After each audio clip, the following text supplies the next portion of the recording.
যদি এই রাত্রগুলো নবীর ভালোবাসায় নিয়ে কবরে যেতে পারি, বলুন আমাদের ভাগ্য ভালো হবে না খারাপ হবে?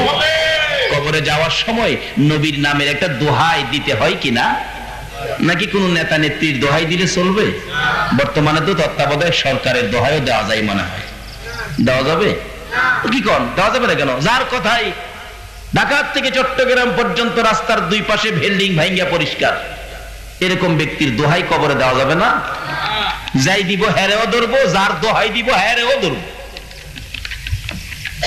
শুধুমাত্র একজন ব্যক্তিত্বের দোহাই কবরে দেওয়া যায়, সেটা হলো বিসমিল্লাহি ওয়া আলা মিল্লাতি রাসূলিল্লাহ। নাকি কে কোন পার্টি করেন, কে কোন দল করেন, এই পার্টি দলের নেতা নেত্রীর নাম কইলে ছাইরা দিব? কাজী যার দোহাই কবরে মুক্তি পাওয়া যায়, এই নবীকে চিনা আমাদের দরকার আছে কিনা? কারণ কয়দিন থাকবেন এই দেশে?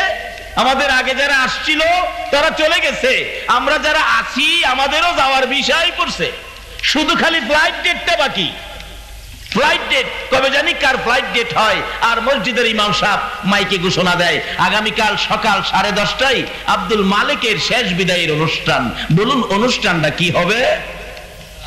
জানাজা। দেখবেন একটা বিমান আছে মসজিদে থাকে, সাইরিফায়া বিমান, এটা তেল মোবিল লাগে না। বাংলাদেশ বিমানে সৌদি যাবেন আপনাকে হাফ ডাউন টিকিট দিবে, কাতার যাবেন হাফ ডাউন টিকিট, কুয়েত যাবেন হাফ ডাউন টিকিট। মসজিদের কোনায় যে একটা বিমান থাকে এটার মধ্যে কিন্তু হাফ ডাউন টিকিটের ব্যবস্থা, শুধু কি যাওয়ার টিকিট, আসার টিকিট আগে যারা গেছে কেউ আসে নাই, কেউ আসে নাই। আমাদের দেশে একটা প্রচলন আছে গলা কাটা ভিসা, আছে না? আমার এক সম্পর্কে আশপাশি ভাই লাগে, হ্যাঁ বিদেশ গেছে, 8 দিন পরে দেখি বাড়ি। কি রে বেটা, 2 লাখ টাকা খরচ করে বিদেশ গেলে এখন বাড়িতে কান্দে, সব শেষ। কিসে? এয়ারপোর্টে ধরা পড়ছি, গলা কাটা ভিসা, 8 দিন পরে আবার ভাড়ায় দিছে। আচ্ছা আপনাদের এই এলাকায় কবর থেকে 8 দিন পরে আইসা বলতেছে আমার গলা কাটাই ভিসা কবরে দিছে, এই খবর পাইছেন কেউ? ফাইনাল ভিসা, গলা কাটা ভিসার ব্যবস্থা কবরে নাই। এই ভিসা প্রত্যেকেরই আইসা পড়ছে, শুধুমাত্র ফ্লাইট ডেটটা বাকি।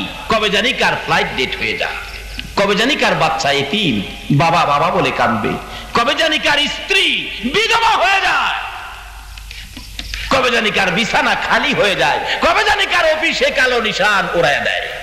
বলুন এই সময় প্রত্যেকের আসবে কিনা? তার আগে লন সম্পর্ক করি ওই ব্যক্তির সাথে যার উপর আল্লাহ নিজে 24 ঘন্টা দরুদ শরীফ পড়ে। এই নবীর সাথে সম্পর্ক থাকলে লাভ হবে না লস হবে? তাই আসুন, বলতেছিলাম এই নবীর ভালোবাসায় ভারতের জমিনে সে পাকিস্তানি যুবক আব্দুর রশিদ নবীর সরাসরি সাক্ষাৎ। নবী কথা দিয়েছেন আমার পাশের বিছানায় ঘুমাবে। এই নবীর ভালোবাসায় কি লাভ হবে না লস হবে?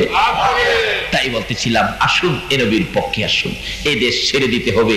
নবী ছাড়া কবর যায়েন না, নবী ছাড়া নামাজে যায়েন না, নবী ছাড়া হজ করতে যায়েন না, নবী ছাড়া মাদ্রাসায় যায়েন না, নবী ছাড়া মসজিদে যায়েন না, নবী ছাড়া কবরও যায়েন না, নবী ছাড়া হাসরে যায়েন না, নবী ছাড়া মিজানও যায়েন না। কোন ইবাদত করে নবী ছাড়া যত ইবাদত আছে কোন ইবাদত দিয়ে আমার আল্লাহ খুশি হবে না।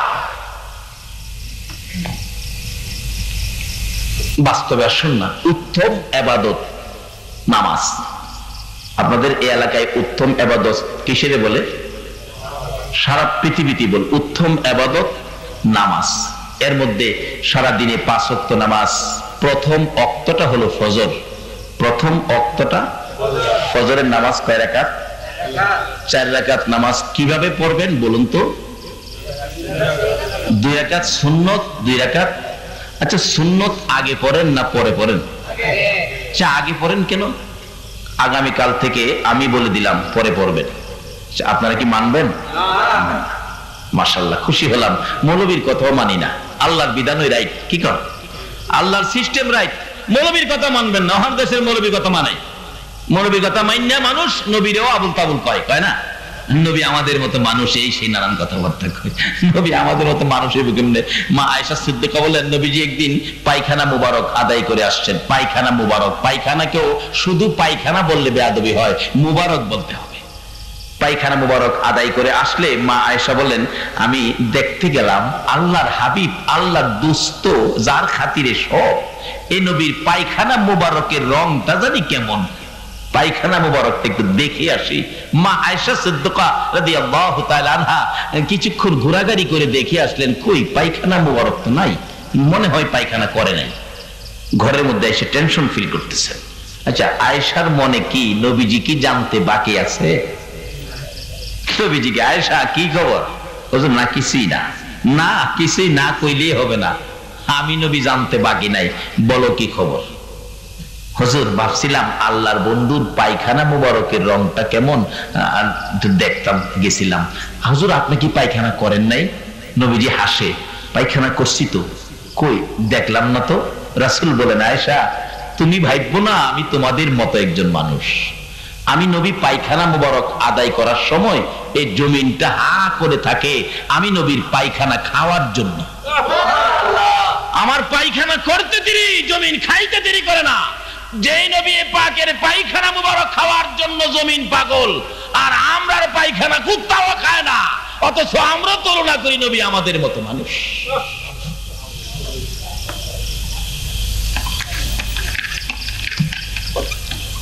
কাজী এরকম নয়। আসুন আমরা নবীকে নবীর জায়গায় রাখি। আল্লাহ নিজে ঘোষণা দিয়েছেন, বন্ধু আমি আল্লাহর ওয়াহদানিয়াতের মধ্যে কোনো শরীক নাই, তুমি নবীর রিসালাতের মধ্যে কোনো শরীক নেই। কিন্তু আমরা কেন এখানে শরীক করতে যাই? আল্লাহ আমাদেরকে সঠিক জায়গায় রাখো, সকলে বলুন আমিন। বলতেছিলাম ফজরের নামাজ 4 রাকাত, প্রথম 2 রাকাত সুন্নত, পরে 2 রাকাত। সুন্নত আগে দেওয়ার অর্থ কি? সিস্টেমটা কেন করলো? আজকে আমি যদি বলি কালকার থেকে ফজরের সুন্নত পরে পড়বেন, আপনারা কেউ মানবেন না। আর এটাই সিস্টেম, এই বিধান সিস্টেম যেটা, এটাই মানবেন। কারণ মৌলবীর কথাই কেউ আন্তাজি মান্তাজি দল গঠন করেন না, কোরআন হাদিসের কথাই যাবেন। মৌলবী ভুল করতে পারে, কিন্তু কোরআন হাদিস ভুল করে না। মৌলবীর কথাই মনে যাচ্ছে তা করেন না, কোরআন হাদিসের পক্ষে যান, মৌলবীর পক্ষে নয়। তবে আমার বিশ্বাস হয়ে গেল আজকে আপনারা মৌলবীর পক্ষে নয়, কোরআন হাদিসের পক্ষে। আমি বললাম আগামীকাল থেকে ফজরের সুন্নত পরে পড়বেন, আপনারা কেউ মানেন নাই। আল্লাহ আপনাদের হায়াত দেখ, আল্লাহ সঠিক পথে কবুল করুক, সকালে বলুন আমিন। ফজরের সুন্নত আগে, ফরজ পড়তে হয় পরে। আচ্ছা বলুন, সুন্নত আগে ফরজ পরে, সুন্নতটা আগে 2 রাকাত পড়বেন, এটা কার স্মরণে পড়বেন বলুন? তাইলে এই ইবাদতের 5 ওয়াক্ত উত্তম ইবাদত নামাজ, 5 ওয়াক্তের প্রথম ওয়াক্ত ফজর, এখানে আগে নবীর স্মরণ লাগবে নাকি? আল্লাহু আকবার বলো। এত সুন্দর সিস্টেম করেছেন আল্লাহ তার হাবিবকে বুঝানোর জন্য। তারপরেও যদি আমরা এই নবীকে নিয়ে টানা হেসরা করি, কাজটা কি ভালো হবে? আল্লাহ পাক সিস্টেম করেছেন এই নবী আগে, এই নবী না হইলে এই নামাজও হইতো না। কারণ সকল ইবাদতের দরজা হলো নবী মুহাম্মদুর রাসূলুল্লাহ। একবার মক্কার মদিনায় ঝগড়া লাগছে। মক্কা কয়, মদিনা রে তোর তো দাম নাই। আমি মক্কা কত দামি জানোস? মদিনা জিগায়, এত দাম তোর কি দিয়ে হইল? মদিনা জিগায়, মক্কা কয়, টের পাস না আমার মধ্যে জমজম, জমজম তোর মদিনায় নাই, আমার মধ্যে সাফা মারোয়া তোর মদিনায় নাই, আমার মধ্যে মিনা মুজদালিফা আরাফা এমন কি খানায় কাবা তোর মদিনায় কি আছে? মদিনা ডাকে, মক্কা জমজম লইয়া বাহাদুরি করিস না, মিনা মুজদালিফা আরাফা লইয়া অহংকার করিস না, খানায় কাবা লইয়া তাকাব্বুরি করিস না। আমি মদিনার দিকে তাকাইয়া দেখ রে মক্কা, এমন এক নবী আমি মদিনার বুকে ঘুমাইছে রে, যেই নবী না হইলে তোর খানায় কাবা হইতো না। সেই নবীকে চিনানোর জন্য আমার আল্লাহ কত সিস্টেম করেছেন। নামাজ পড়বেন উত্তম ইবাদত, ফজর প্রথম ওয়াক্ত, আল্লাহ কয় আগে নবীর স্মরণে 2 রাকাত সুন্নত পড়ো। কারণ এই নবী না হইলে ইবাদত হইতো না, মসজিদ মাদ্রাসা মক্কা মদিনা কিছুই হইতো না। কাজী এই নবীর স্মরণে সব।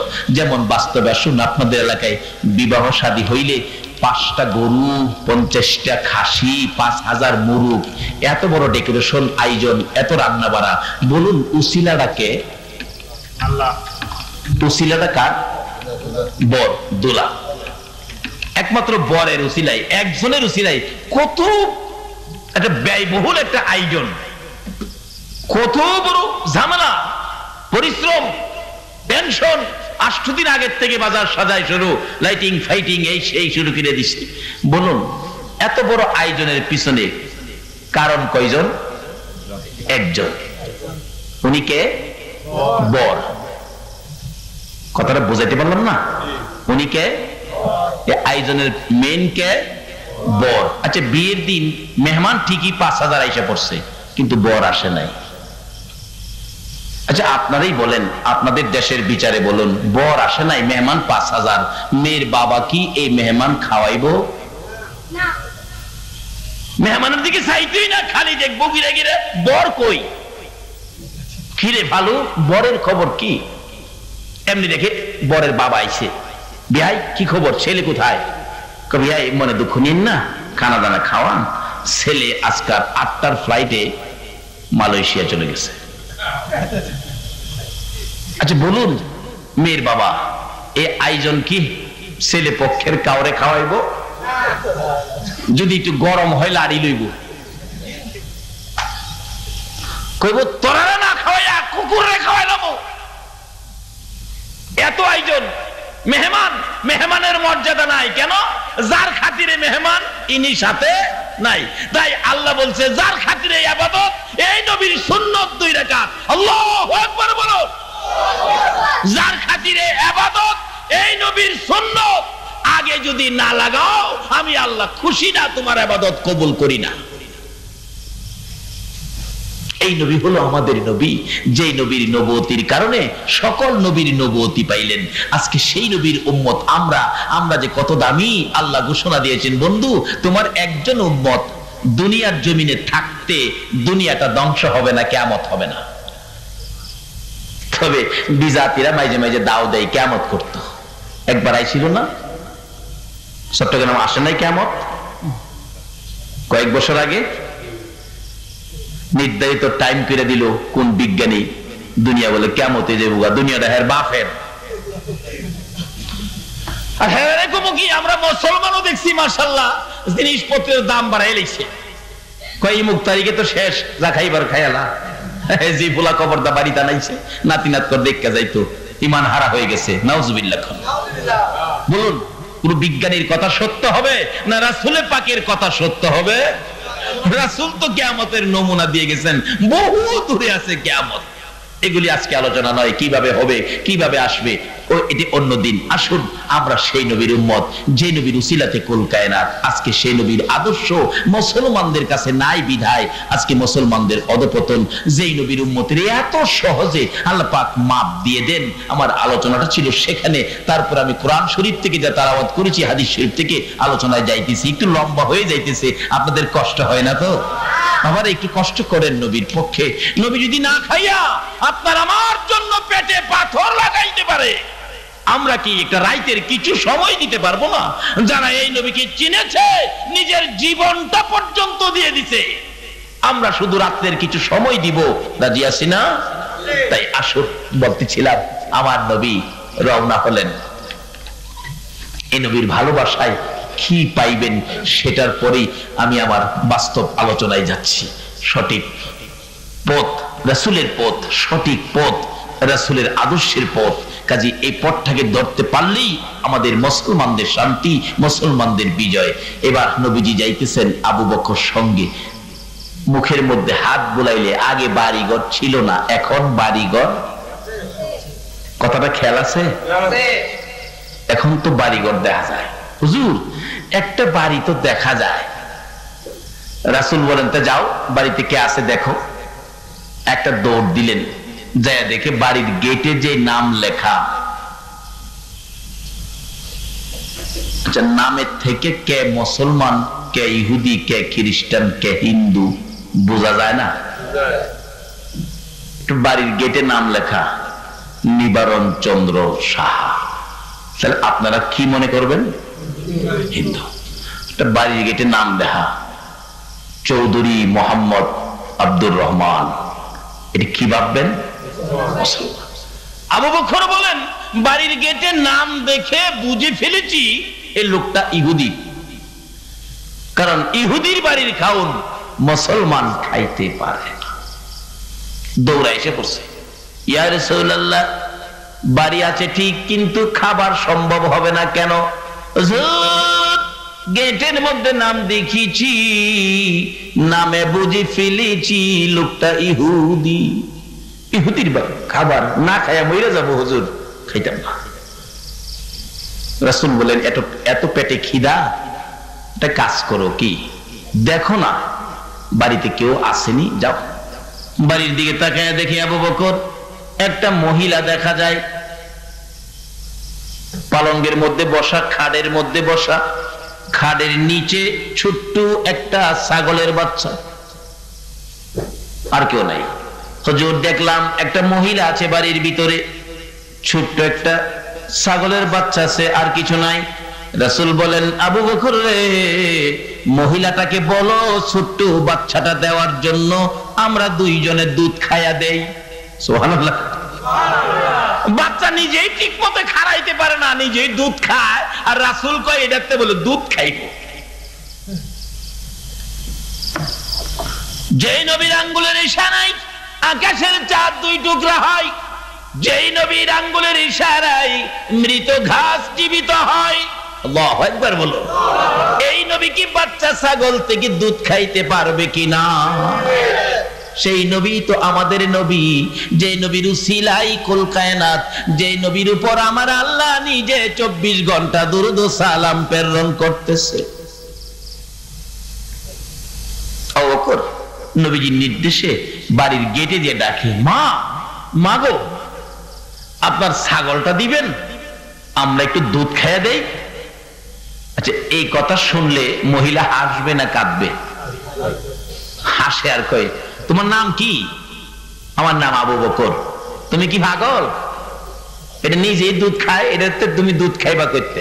আচ্ছা, এটার মধ্যে দুধ নাই, এটার থেকে দুধ বাহির করে খাইতালে আপনার কোনো দাবি আছে? আর দাবি থাকবই কেন? এটা তো দুধ নাই, নাই, এটার থেকে আমি বাহির করব, আপনাদের কি? কিন্তু নবীজি বাহির করার ক্ষমতা আসেনি। বাচ্চাটা দেন না, দুধ খাইয়ে দেই। মহিলা কয় এটা নিজে দুধ খায়, এটাতে বলে দুধ খাইবো, তো দেওয়া দরকার। বাচ্চাটা বাহির করে দিলে, নেন দুধ খান, দুধ খান, দেখি কেমনে দুধ খান। কিন্তু দুধ কি আবু বকর খাইবো না রাসূলের কাছে নিয়ে যাইবো? নবীজির কাছে নিয়ে গেলেন। ইয়া রাসূলুল্লাহ, বাচ্চাটা আনছি। মহিলাটা পিছে পিছে আইসা বাড়ির গেটে দাঁড়ায় রইছে, দেখি কি করে। দেখি বাচ্চাটা নিয়ে, ছাগলের বাচ্চাটা নবীজির কাছে দিলে, নবীজি বাচ্চাটা নিচে রাইখা দুইটা হাত বাড়াইছে, আল্লাহ আমার আবু বকর পেটের খিদা, আমারও পেটের খিদা, আবু বকর খাইবো, দুধের ব্যবস্থা করো। আচ্ছা, নবীজি এইভাবে ডাকলে আল্লাহ শুনেনি না? কারো কোনো সন্দেহ আছে? বিন্দু মাত্র নয়, মুহূর্ত দেরি নয়। আল্লাহ পাকের দরবারে নবীজি ডাক দিতে দেরি হয়, আল্লাহ পাক রহমত বরকত দিতে দেরি করে না। আজকে যদি সেই নবীরে চিনতে পারতাম, সেই নবীর পক্ষটা ধরতে পারতাম, তাহলে মুসলমানদের উপর বিপদ আসতে পারে না।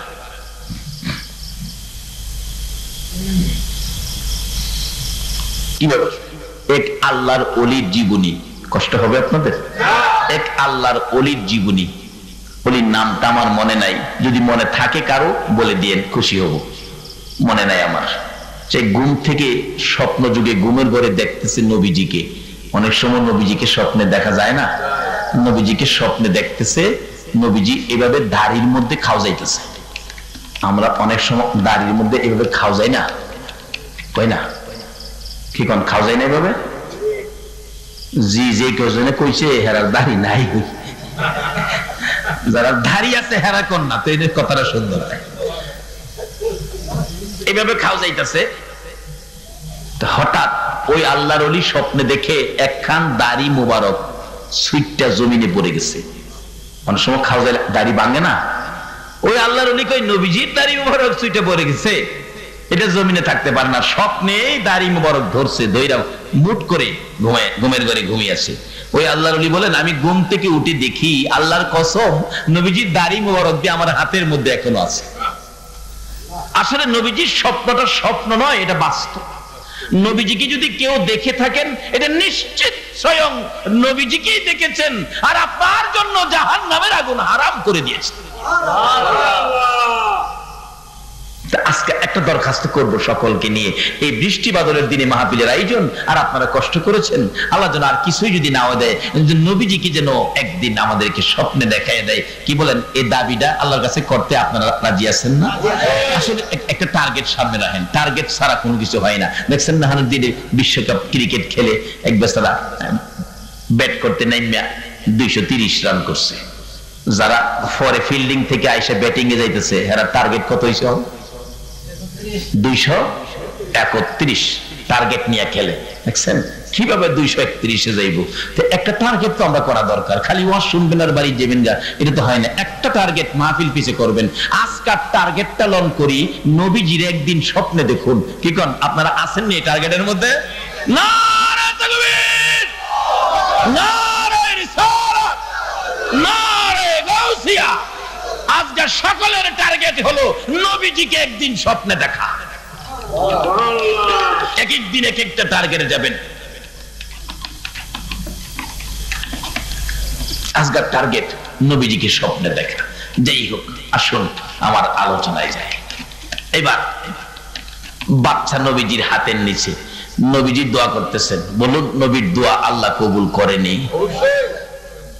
আল্লাহ, আবু বকরের পেটের খিদা, দুধ খাইব, আমারও পেটে কিছু খিদা, ব্যবস্থা করো। আবু বকর বলেন, আমি তাকায় রইলাম। নবীজি হাত মনাদাতে থাকতে থাকতে ছোট্ট বাচ্চাটা, ছাগলটা বড় হয়ে গেছে। বড় হইয়া দুধ পড়তে শুরু করছে। এটা কোন দলের আলেম অস্বীকার করার কোন ক্ষমতা নাই। কোন দলের আলেমের অস্বীকার করার ক্ষমতা নাই।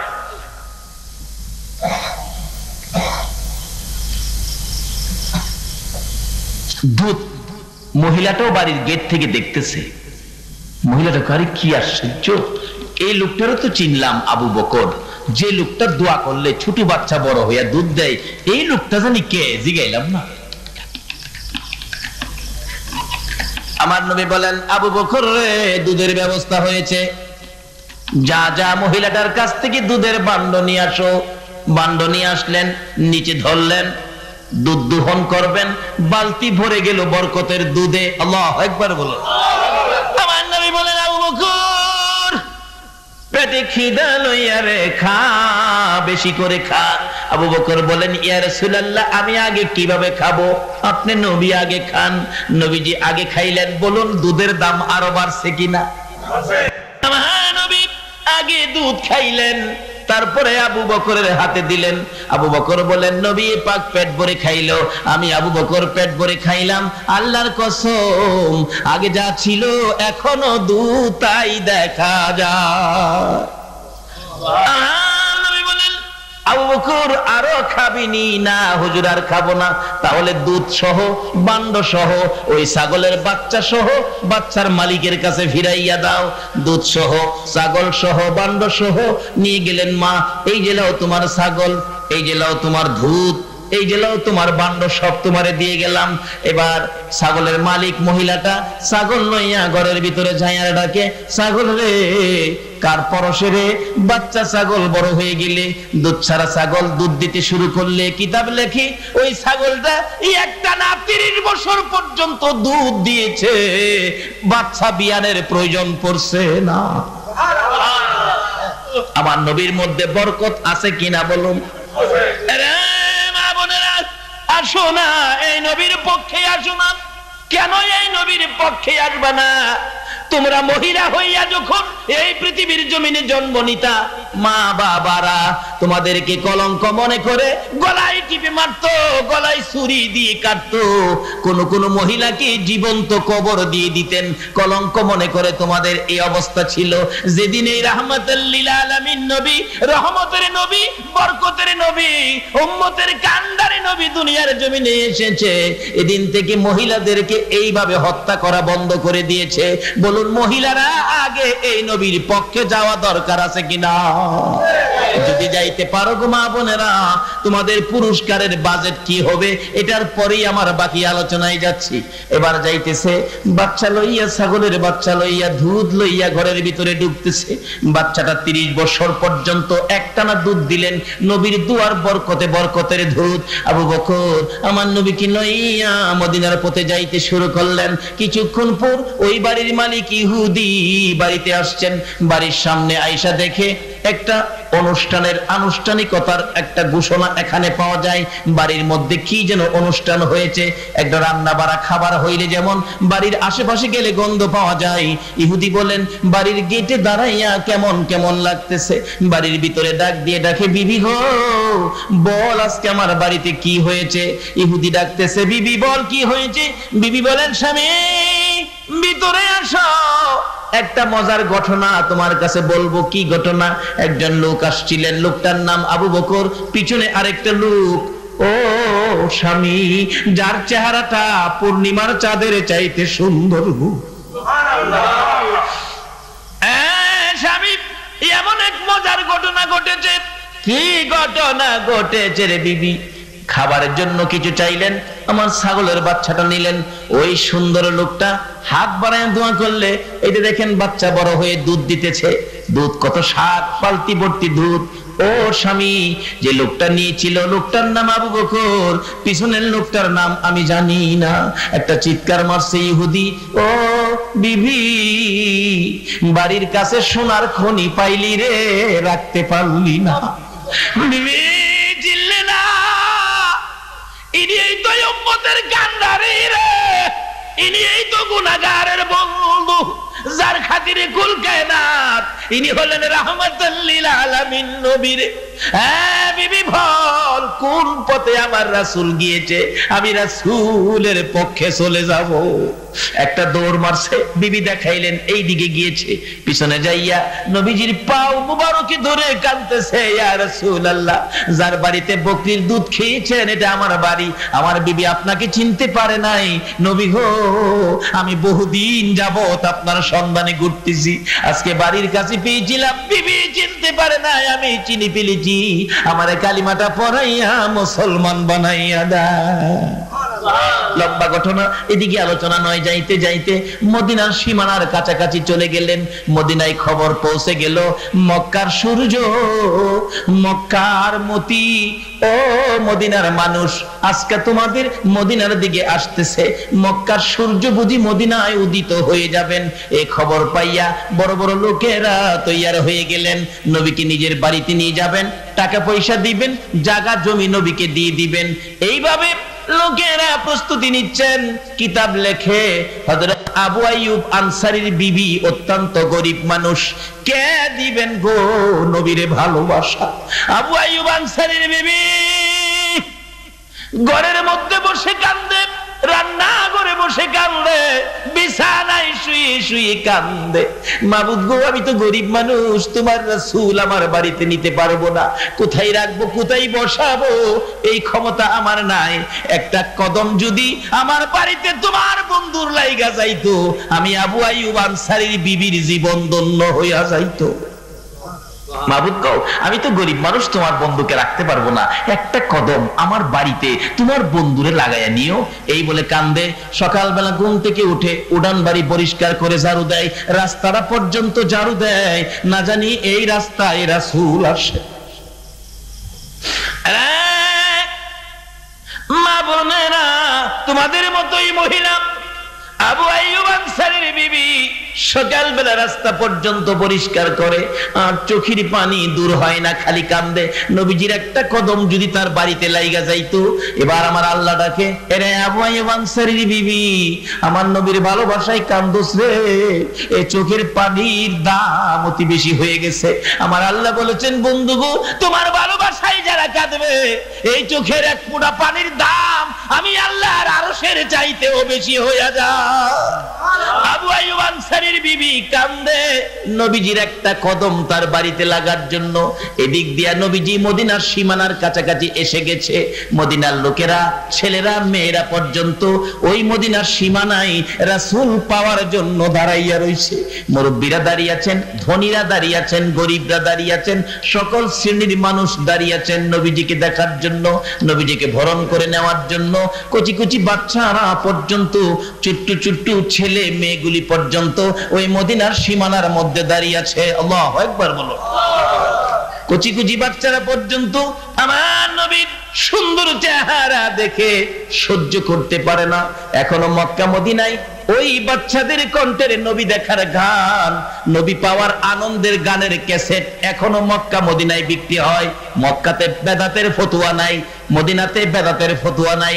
নবীর আগমনের বাচ্চাদের কণ্ঠের আনন্দের গান, তালাল বাদরু আলাইনা মিন সানিয়াতিল বিদাই ওয়াজাবাত শুকরু আলাইনা মাদালিল্লাহি দাই। মক্কা মদিনায় পাবেন ছোট্ট বাচ্চাদের কণ্ঠে এই ক্যাসেটগুলি এখনো বিক্রি হয়। কেউ বেদাত ফতোয়া দেয় না। আজকে আমাদের সোনার বাংলায় কিছু কিছু লোক বাহির হয়ে গেছে, এই নবীর শানু মানে কিছু বললে বেদাতের ফতোয়া দেয়। ক্যাসেটগুলি বাজে কোন সময় ক্যাসেটগুলি হয়েছিল উৎপত্তি। আমার নবী যখন মদিনার সীমানায় ঢুকবে, কচি কচি বাচ্চাগুলো কিতাব লেখে হাতে হাত ধরে, নবীজির সুন্দর চেহারা দেখে সহ্য করতে পারে নাই, হাতে হাত ধরে একবার সামনে যায়, আবার পিছে আয়, এমন করে সাগরের ঢেউয়ের মতো ঢেউ উঠে গেছে মক্কা নগরীতে নবীর আগমনের আনন্দের ঢেউ। বাচ্চাগুলো নবীজির সুন্দর চেহারার দিকে তাকাইয়া গুনগুন গুনগুন করে গান গাইতে শুরু করেছিলেন। আরে মা আমিনার কোলে দেখো চাঁদ উঠেছে, বলুন, মা আমিনার কোলে দেখো চাঁদ উঠেছে, যাহারি প্রেমেতে জাহান পয়দা হয়েছে, হাইরে যাহারি প্রেমেতে জাহান। মা আমিনার নয়ন মনি সৃষ্টিকুলের সেরা যিনি, মা আমিনার নয়ন মনি সৃষ্টিকুলের সেরা যিনি, যিনি পরি ফেরেশতারা সব পাগল হয়েছে, যিনি পরি ফেরেশতারা সব পাগল হয়েছে, যাহারি প্রেমেতে জাহান পয়দা হয়েছে, হাইরে যাহারি প্রেমেতে জাহান। কুচি কুচি বাচ্চারা পর্যন্ত নবীর সুন্দর চেহারা দেখে এইভাবে গুনগুন করে গান গাইতে শুরু করে দিলেন। সীমানায় আসবেন, ঢুকে যাবেন নবীজি, এমনি সময় ডাকতেছেন। বড় বড় লোকেরা, হুজুর আমার বাড়িতে আসবেন, অপেক্ষায় আছি আপনার জন্য। আরেকজনকে, হুজুর আমিও অপেক্ষায়। বলুন, সকলেই তো অপেক্ষায়। একজনের বাড়িতে গেলে বাকি জনের বাড়িতে না গেলে লোকজন কষ্ট পাবে না? আমার আল্লাহ কয়, আমারে বন্ধু কাউরে কষ্ট দেয় না। এই নবী হলেন রাহমাতাল লিল আলামিন, সকলের জন্য রহমত, কাউরে কষ্ট দিতে পারে না। জিবরাইল আমার নবীর কাছে যায় বলো, নবী ইচ্ছে করে যেন কারো বাড়িতে না যায়। নবী যে উটের উপর সোয়ারি আছে, উটটা যার বাড়িতে বসবে নবী যেন তার বাড়িতে যায়।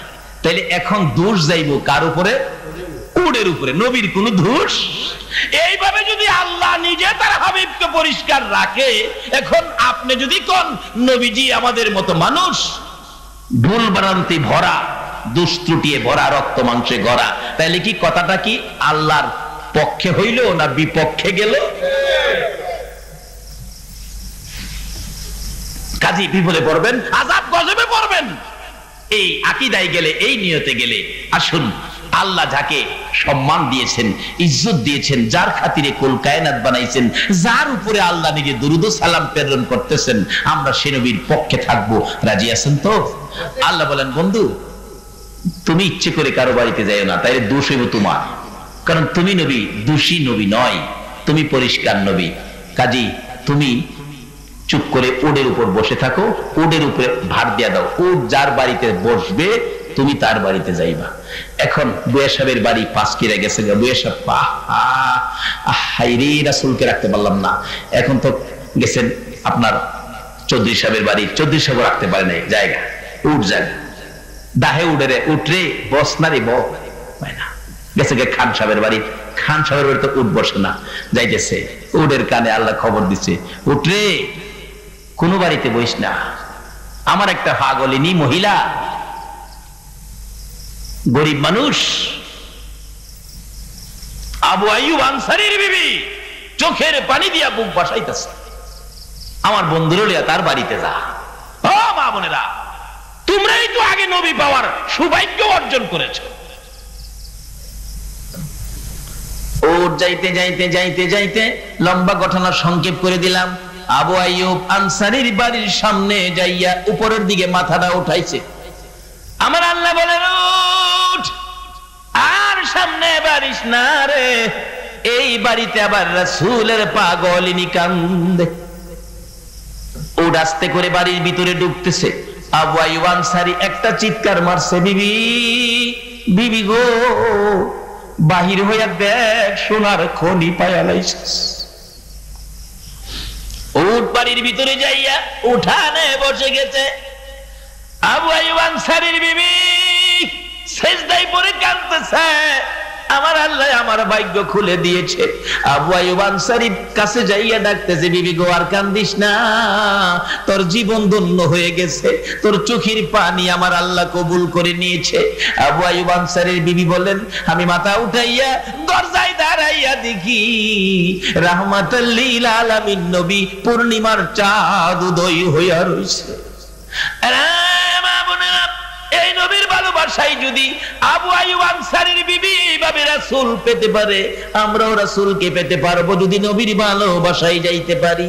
বলতেছিলাম কেন নবীর ভালোবাসা দিবেন না, যেই নবীর উসিলায় এক ডাকে আমার আল্লাহ মাফ করে দিয়েছিলেন আমার আগের কথা। তারপরে আমি যা তেলাওয়াত করেছি, আলোচনায় যাচ্ছি, আমার নবী ডাকতেছে, রে জিবরাইল, আমি উম্মত ছেড়ে আরশে যাব না। একটা মা যেমন বাচ্চা ছেড়ে, বাচ্চাটা হসপিটালে থাকলে শত আরামের বিছানা হইল, রাত্র ভরে মার ঘুম হয় না। বলুন, বাচ্চা কাছে নাই, মা কি ঘুমাইছে?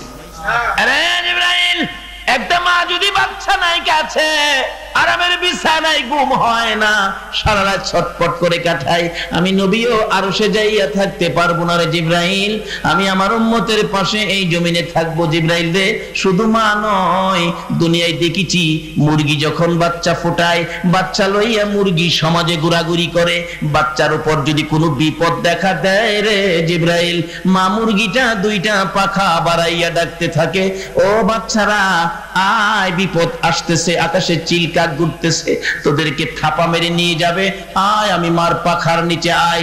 আমি মা কথা দিলাম রে বাচ্চারা, আমি মায়ের জীবন থাকতে একটা বাচ্চাও চিলকাকে নিতে দেব না। বাচ্চাগুলো এইভাবে হাত বাড়াইলে, পাখা বাড়াইলে, মা মুরগিটা বাচ্চা দেখবেন দৌড়াইয়া মায়ের পাখার নিচে ঢুকে, মা বাচ্চাগুলো পাখার মধ্যে লইয়া জিবরাইল বড় শান্তিতে জমিনে বসে থাকে। আমি নবীও আরশে যাব না রে জিবরাইল, মদিনার মাটিতে পড়ে থাকবো।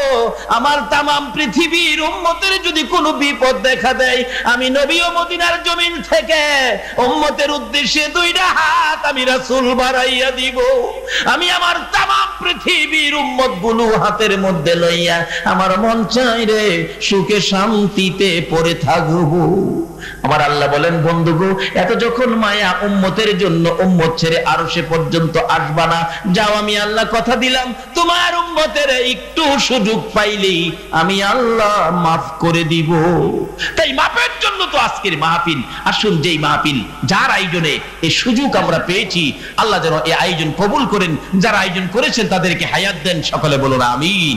আসুন, এখন আমার আলোচনায় ঢুকি। আলোচনা অনেক লম্বা হয়ে গেছে, আর আধা ঘন্টা খানি সময় আমি যা তেলাওয়াত করেছি তার মধ্যে আলোচনা করলে আপনাদের কষ্ট হবে না তো? আসুন একটু সময় আলোচনা করি। আচ্ছা, আমি জানতে চাই, মরতে যখন হবে, এই কথাটা রাইট, মরার পরে আপনারা কোন দেশে যাবেন? এই দেশটা কি চিনেন না? তাইলে বলুন এই দেশটার নাম কি? কবর। সবাই বলুন দেশটার নাম কি? আচ্ছা, কবরে যে যাবেন, কবরের খবর তো কেউ নিলেন না। বাবারে, এদেশের কত সাজানি সাজাইলেন বাড়িঘরকে, কবরটা তো কেউ সুন্দর করে সাজাইলেন না। যে কবরের বাস্তব ঘটনা 91 সনে পাকিস্তানের পীরদুহা কবরস্থানে ঘটনা ঘটেছিল, মাসিক পত্রিকা পেয়েছি খবরটা। একটা যুবক ছেলে মারা গেলে তাকে কবর কুড়ে জানাজা শেষ করে কবর নিয়ে গেলেন দাফন করার জন্য।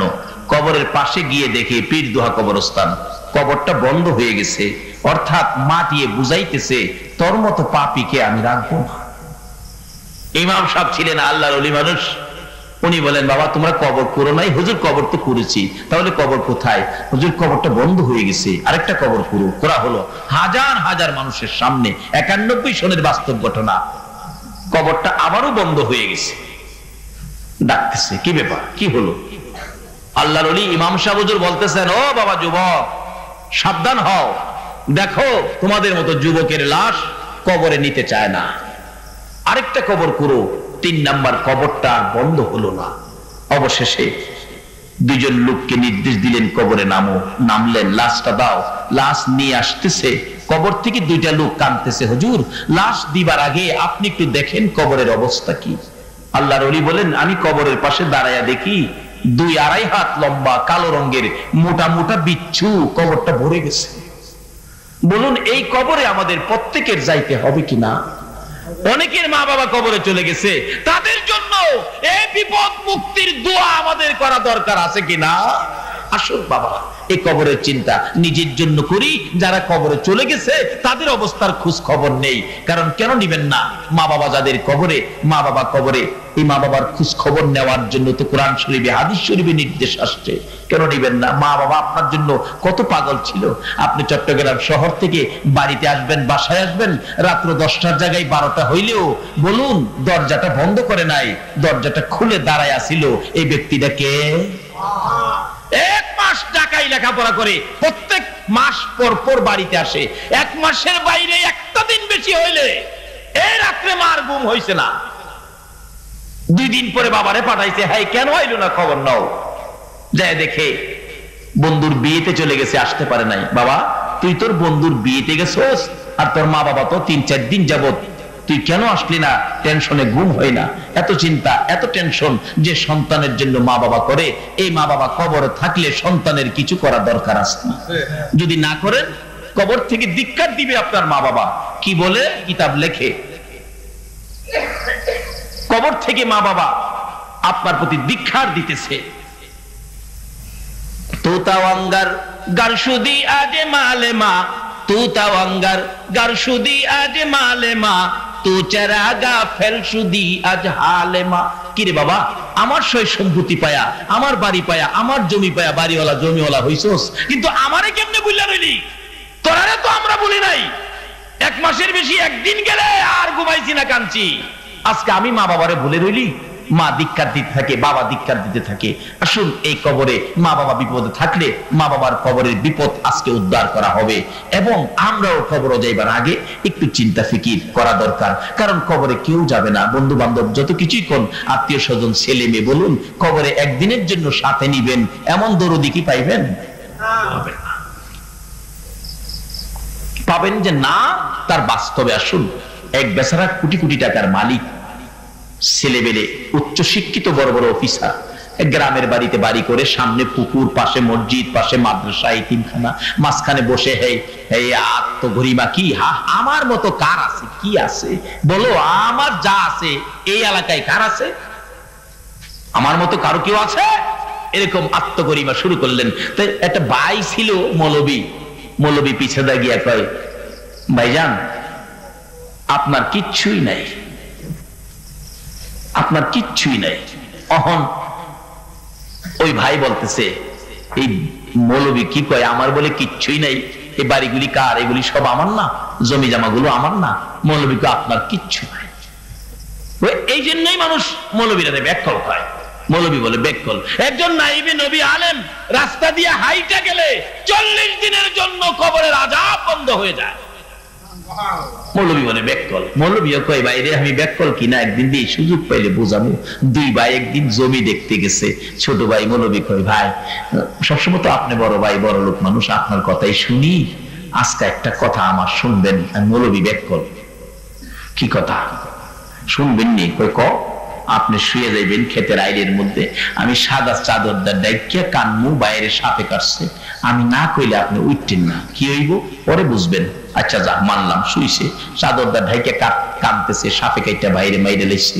লোকজন তো দৌড়াদৌড়ি করে আসে, হাই হাই কয় কি লোকটা এত কিছু জুড়াইলো, এখন বলে সাপে কাইটা মাইরে লাইছে, লোকটা তো এখন সব ফালায়া খালি হাতে যাইবে। আচ্ছা এই ভদ্রলোক শুনতাছেনি? লোকটা এখন খালি হাতে যাইব। মৌলবী সাহেব বাইরে হেদায়েতের পথে আনতো সাইজ করতেছে, যেই আসে খালি একথাই কহ, লোকটা এত কিছু জুড়াইলো, এখন তো লোকটা খালি হাতে যাইবে। ছেলেরা তো গাড়ি ডাইরেক্ট গাড়ি লয়ে লয়ে বড় বড় অফিসার আইসা কান্নাকাটি করতেছে, বাবা এত কিছু কইরে তুমি আজকে খালি হাতে যাইবা? বাবা গো কি করতে পারি তোমার জন্য? আরেক মুরব্বী কয় সাপে কাটছে, জি একটু কবিরাজ নিয়ে আসেন, কবিরাজ জানলে সাপের কাটা বিষ নাইমা যাইবো, ভালো হয়ে যাইবো। কবিরাজ তো আনছে, মৌলবী নিজেই গেছে, কবিরাজ সাপ মরে নাই। বাইরে বুঝাইতাম বাইরের যে কিচ্ছু নাই, বাইরের যে খালি হাতে কবরে যাইবো বুঝানোর জন্য। ভাই আপনি দু তিনটা ফু দিয়া কইবেন এই বিষ এমনি নামানো যাইতো না, একটা সিস্টেম দিয়েছে, এইভাবে এইভাবে করবেন। কবিরাজ দু তিন ফু দিয়া কই এই বিষ নামতো না।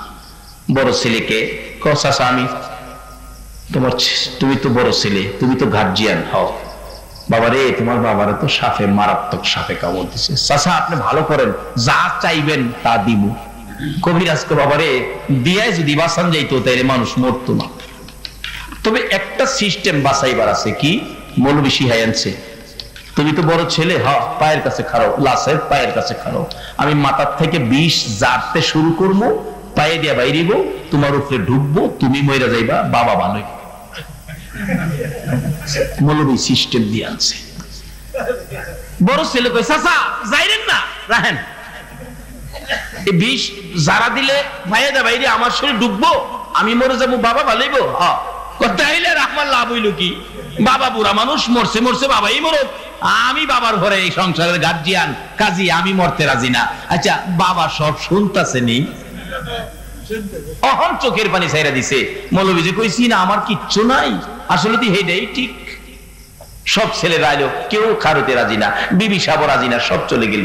অহন কবিরাজ ওয়াজ করতেছে, মৌলবী সাহেব এই লোকটা জীবনটা কি করলো, নিজের জন্য কিচ্ছু করলো না, কার জন্য এটা সাজাইলো, কার বাড়ি পাহারা দিল এতদিন, অহন তো খালি হাতে যাইতেছে, 10টা পাই তো নিতে পারবে না।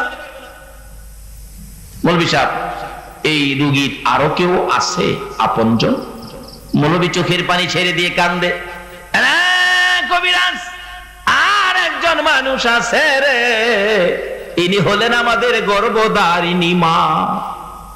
মা আছে আর কেউ নাই, মারে নিয়ে আসেন।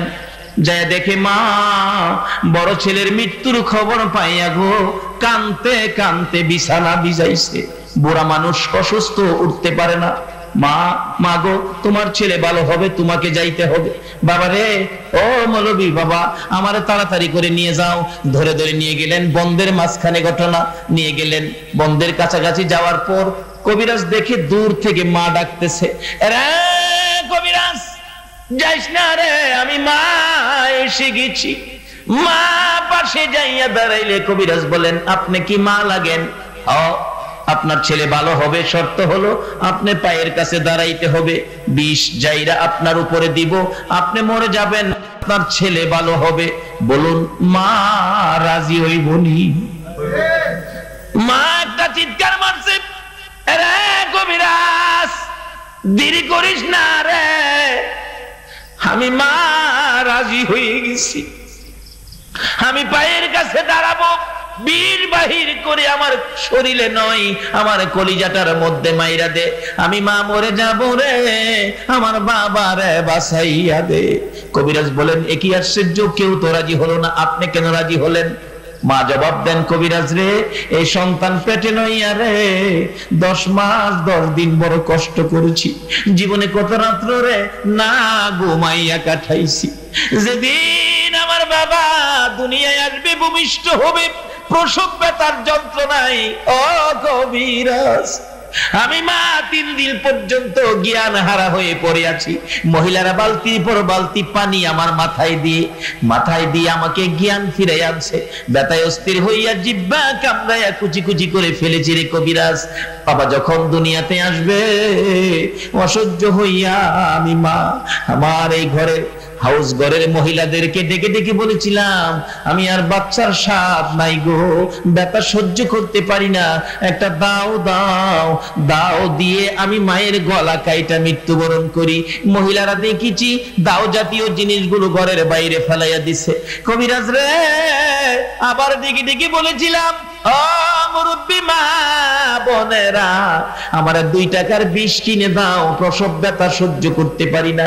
মহিলারা আমার মাথায় হাত বুলাইয়া বলেছিল মা পাগলামি করিস না, সন্তানের মা হইতে এই কষ্ট আমরাও করেছি, এই কষ্ট না করে সন্তানের মা হওয়া যায় না রে, এই কষ্ট করে সন্তানের মা হয়েছি। আজকে আমার সন্তান বিদায় হবে, আমি মা বেঁচে থাকবো না, না হতে পারে না রে কবিরাজ, আমি মায়ের জীবন শেষ করে দে, আমার সন্তান বাঁচাইয়া দে। বলুন এই ঘটনাটা ছেলেটা সব দেখতেছে কিনা? অহন কাঁদতে কাঁদতে মাটি ভিজাইতেছে। মৌলবীজি কইছি আমার কিচ্ছু নাই, একমাত্র কিছু আপন পাওয়া গেছে। বলুন এই লোকটাকে মা। এবার মৌলবী ডাহে ভাই উঠেন, এবার বলুন আপনার এই জগতে কি আছে? ভাই তো খালি কান্দে, উঠে না, উঠেন। মুখের রুমালটা সরাইছে। উঠতে কি করবো, আমি কার জন্য কি করলাম, আমার তো কিছু নাই, আমি দি কবরে যাব খালি হাতে। ছেলে মেয়ে বিবি বাচ্চা কেউ আপনার আপন নয়। যদি কবরে নিতে চান আসুন নবীর ভালোবাসায়। মা খাদিজাতুল কুবরা রাদিয়াল্লাহু তাআলা আনহার জীবনী খুলুন। আমার নবী যখন এই কোরআনের জন্য জাবালে নূর পাহাড়, মক্কা নগরীর ঘটনা, জাবালে নূর পাহাড়ের চূড়ায় নির্জনে নিরিবিলি বসে থাকতেন মা খাদিজাতুল কুবরা রাদিয়াল্লাহু তাআলা আনহা আমার নবীর জন্য, নবীর ভালোবাসায় 2টা রুটি 1 মস্ক পানি লইয়া ওই পাহাড়ের চূড়ায় উঠতেন। একদিন উঠতে যাইয়া মা খাদিজা পাহাড়ের পাথর থেকে স্লিপ কাইটা পড়ে 2টা পা ক্ষত বিক্ষত হইয়া রক্তে লাল লাল হয়ে গেছে। কিছুক্ষণ চুপ করে থেকে খাদিজা বলেন না, রাসূলের ভালোবাসার থেকে দূরে যাওয়া যাবে না, জীবন যাইতে পারে গো, রাসূলের ভালোবাসার থেকে সরে যাওয়া যাবে না। রক্তমাখা অবস্থায় যাইতে যাইতে ওই পাহাড়ের চূড়ায় যাইয়া দেখে আমার নবী একেবারে দুর্বল অবস্থায় চোখ বন্ধ করে পড়ে আছে। মা খাদিজা নবীজির পাও মোবারকের পাশে দাঁড়াইয়া কাঁদতেছে। কান্দার আওয়াজে নবীজি চোখ খুলছে, মুস্কি মুস্কি হাসে খাদিজার দিকে তাকাইয়া আমার নবী। খাদিজা কান্দে, নবী হাসে, কি আশ্চর্য ব্যাপার। খাদিজা বলেন ইয়া রাসূলুল্লাহ আমি কান্দি আপনি হাসেন। আমার নবী বলেন খাদিজা রে তুমি কান্দো আমি হাসি, কারণ জানোনি?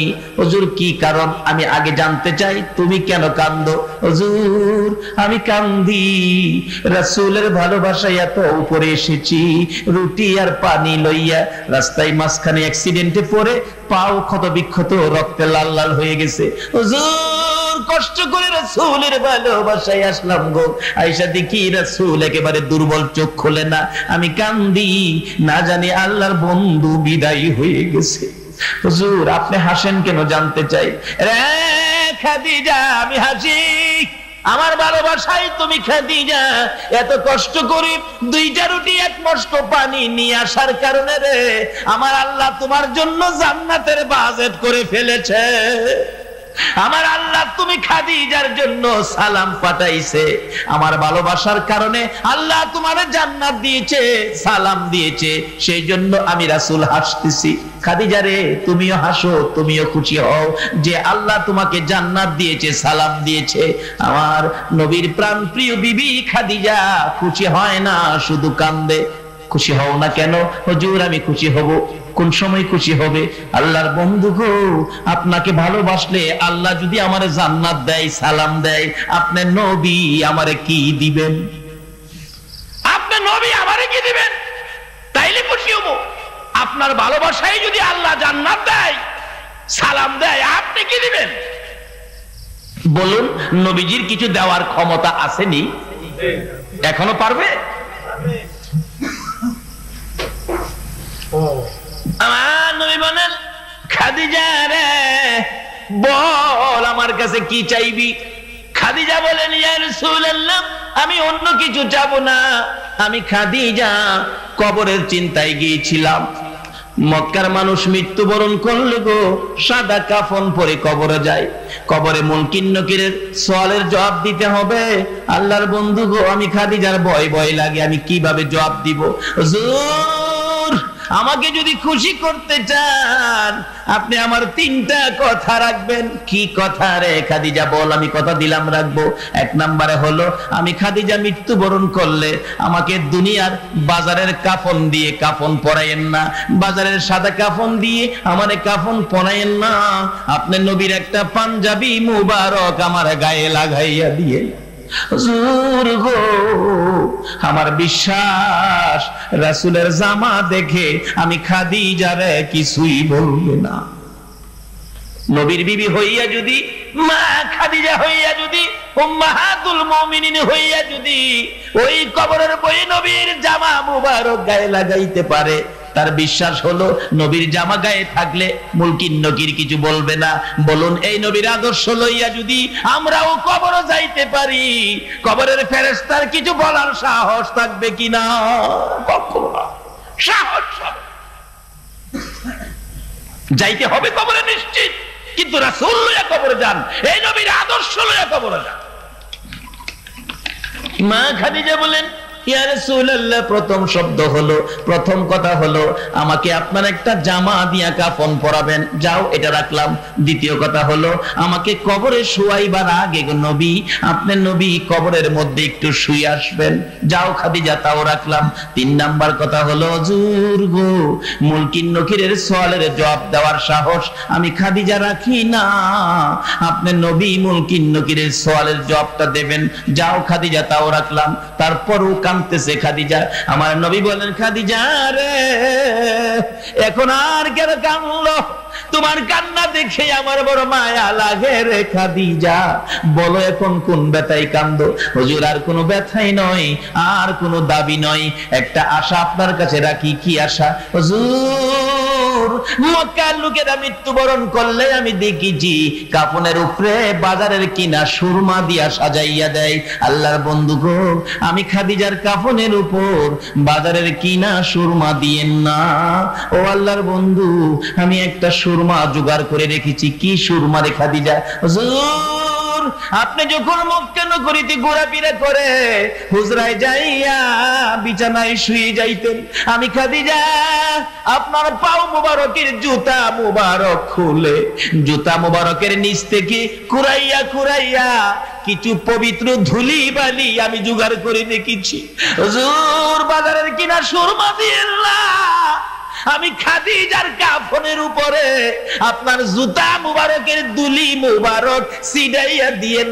আমার বিশ্বাস ওই বাজারের কিনা সুরমার মেয়াদ শেষ হয়ে যাবে, রাসূলের পায়ের নিচের দুলি মুবারকের বরকত কিয়ামত পর্যন্ত শেষ হবে না। আমার নবী বলেন, খাদিজা রে যাও, আমি তাই করব, তবু তুমি খুশি হইয়া যাও। নবীর বিবি হইয়া যদি কবরের চিন্তায় এত কিছু করতে পারে, বলুন এর চেয়ে বেশি চিন্তা কবরের আমাদের করা দরকার আছে কিনা? বাবারে, মরতে হবে। আল্লাহ কোরআনে বলেছেন, কুল্লু নাফসিন যায়িকাতুল মাউত। রাসূল হাদিস শরীফে বলেছেন, কাফা বিল মাউতি ওয়াইজান। একটা ওয়াজ যথেষ্ট, বেশি ওয়াজ লাগে না, একটা ওয়াজ যথেষ্ট। তুমি তোমার মৃত্যুটাকে স্মরণ করো। তোমার বানানো ফার্নিচার, তোমার বানানো বাড়ি, তোমার লাগানো ঘাস সব পড়ে থাকবে, তুমি একদিন থাকবে না। তাই আল্লাহ ঘোষণা দিয়েছেন, যে কোরআনে কোনো সন্দেহ নাই, সেই কোরআনের ঘোষণা কি? সকল প্রাণী মৃত্যুর কুলে ঢলে পড়বে। মৃত্যুর পরের জায়গাটাই হলো বাবারা ভাইয়েরা কবর। আসুন, সেই কবরের আরো যে কি অবস্থা হবে অন্যদিন বাকি আলোচনা হবে। আজকে রাত্র অনেক হয়ে গেছে। আজকে আমরা এটাই বাড়িতে নিব, আমরা মরে যাব একদিন, বাড়িঘর থাকবে, আমরা থাকবো না। মৃত্যুর পরে ঠিকানাটা হবে কবর। কবরে কেউ যাবে না, আমি কেমনে থাকবো, এই চিন্তাটা নিয়ে বাড়িতে যাবেন। মৃত্যুর কথা রাসূল বলছে কাফা বিল মাউতি ওয়াইজান, মৃত্যুর কথাটা স্মরণ রাখলে আর ওয়াজের দরকার পড়ে না। রাসূলের এই কথাটা আপনারাও মানেন, আল্লাহ আমাকেও যেন মানার তৌফিক দেন। সকলে বলুন আমিন। আসুন যে নবীর উপর দুরূদ ও সালাম আল্লাহ নিজে ফেরেশতাদেরকে নিয়ে করেন, ঈমানদারদেরকে ডাকেন, আল্লাহর ডাকে ঈমানদার হয়ে ওই নবীর উপর দুরূদ ও সালাম মদিনা পাঠাইতে আপনারা কি রাজি আছেন? তাহলে আপনারা ঈমানদার। যে ঈমানদারকে এক একটা ঈমানদারকে 10টা পৃথিবীর সমান জান্নাত দিবেন সে আশায় আসুন দুরূদ ও সালাম মদিনা পাঠাই দেয়া নবী সালাম আলাইহিয়া।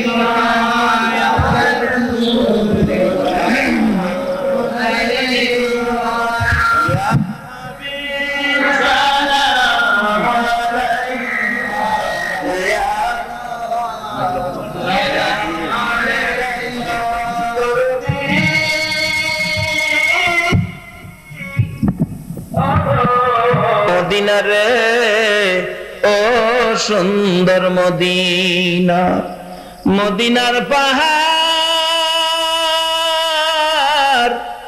ও পাহাড় রে, তুই কত ভাগ্যবান পাহাড় হইয়া দেখছ আমার দয়াল নবীকে। মদিনার হরিণ ও সোনার হরিণ রে, তোরা কত ভাগ্যবান হরিণ হইয়া দেখছ আমার দয়াল নবীকে। উম্মত হইয়া দেখলাম না গো, দুঃখ রইল মনেতে, মনের দুঃখ মনে লইয়া জানাই তোমায় লাখো সালাম ইয়া নবী সালাম আলাইকা ইয়া রাসূল সালাম আলাইকা ইয়া